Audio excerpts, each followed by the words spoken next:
Hey guys, today I'm here to film the Ruler of Books tag, which was a tag created by Ariel Bissett, and I was tagged by Bree from Bree Hill.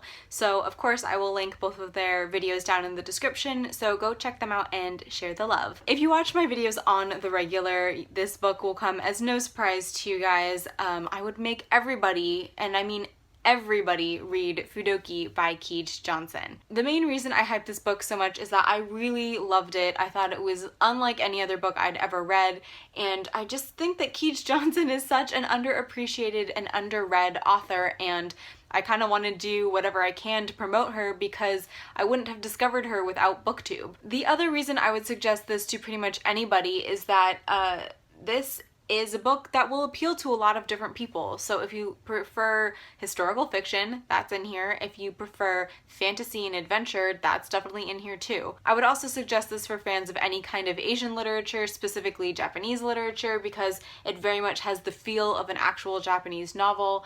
And I would also say that if you're interested in myth or legend at all, this one's definitely for you. Luckily for me, my book construction pet peeve isn't one that I have to deal with a whole lot because I am based here in the United States, and this seems to be a problem mainly with books published and printed in the UK and in Europe, and that would be stiff paperbacks. So for example, I'm reading Do Not Say We Have Nothing currently, and this was published by Granta Books, or Granta Press, which is a UK publisher, and it's stiff. Like, you don't see much flopping going on here. It is actually very hard to hold open. The pages want to close themselves, so I've kind of had to break the spine almost a little in places to keep this open. Like I said, this isn't something I have to worry about a whole lot because I'm based here in the US, and most of our paperbacks are super ridiculously floppy, which I really enjoy. But yeah, I'm not a huge fan of the stiff paperback, so if somebody wants to explain to me why that's a thing,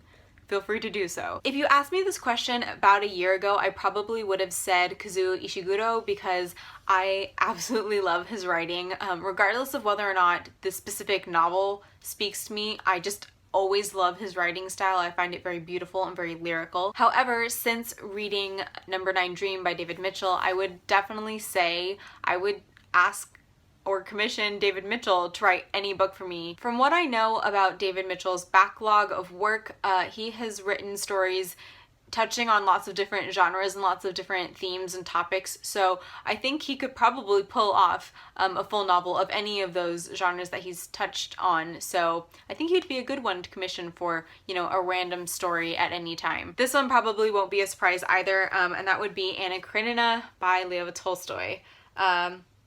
Yeah, I did not get along with this book at all. I have read it through once, and then I tried to reread it earlier this year and ended up DNFing it. It's just not my cup of tea, I guess. So sorry if you're a fan of Russian lit and Tolstoy in particular, but this one would be going in the basement. I feel like this is a bit of a cheat answer because he's technically a graphic novelist and therefore does more than just book covers, but I would definitely ask or commission Luen Yang to do a mural for me, mainly because I love his figure style. I think it's kind of like a happy medium in between, say, like manga style and more traditional American cartoons. Plus, I find that his use of color is just absolutely stunning. So yeah, I would definitely suggest that. And if you don't know what this one is, this is American Born Chinese, which is his kind of standalone graphic novel. Whenever I do a tag video, I seem to always manage to fit Jane Austen in somehow, so here's my plug for this tag video. I think I would put Elizabeth Bennet from Pride and Prejudice on a coin. Obviously, she is this massively iconic Jane Austen character, and a lot of people seem to kind of associate her with how Jane might have been herself. So yeah, I feel like she's so iconic that I would be really surprised if she's not already on some stamps or coins or something somewhere in the world. So for starters, this would be ruler of the books that I have read in 2016, not books that were published in 2016, because I haven't read a ton of new releases this year.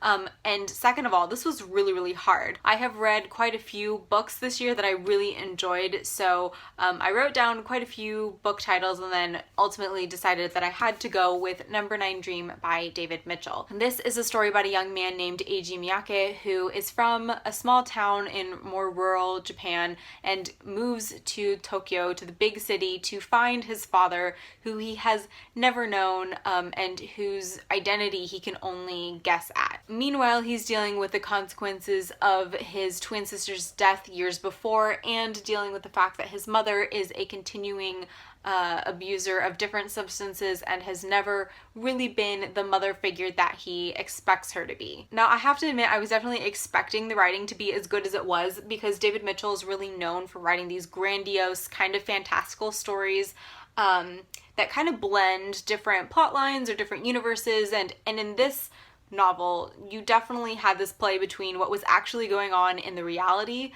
and what was going on in Eiji's kind of dream state, fantasy state, and that made for a very colorful and very interesting narrative. And it was at this point in editing that I realized that I somehow lost the rest of my footage from the day that I actually originally filmed the tag, so let me try and gather my thoughts and see if I can remember what I was talking about. So when it comes to Number 9 Dream, I think what really makes this stand out from everything else I've read this year is that this is a very unique and very well done mix of phenomenal writing, a very interesting narrative style, and a really compelling discussion of identity that I think any reader will really relate to. When I was reading Number 9 Dream, I felt like a lot of what Eiji was actually doing in his search for his father was searching for some sort of validation for his own identity and for his lifestyle. And I think that's something we can all really relate to, especially if you're in your early 20s like Eiji is in the novel. There's a lot of questions about who you want to be when you grow up and whether your identity is bound up in who your parents are and what your parents have done, or if it's really something that you can create all for yourself based on your own education, your own drive, your own interests. And I think that was discussed really well in this novel, and I definitely was not expecting that. So I would definitely name this the Ruler of Books 2016, at least so far. And I think this is one of those books that if you go back and reread it, you're going to either discover entirely new things or just understand even more what it is that David Mitchell is doing in this novel. And that is actually the end of the tag, so of course you can find links to Bree and Ariel's videos in the description box, so go check those out, and thank you, Bree, for tagging me. I'm not going to be tagging anybody in particular because I'm not entirely sure when this tag was created and or who has done it already, so if you would like to do the tag for yourself, you can find all of the questions in the description box below. But otherwise, that's all I have for today, so thank you guys so much for watching. I hope you are having a great day, and I will see you next time. Bye!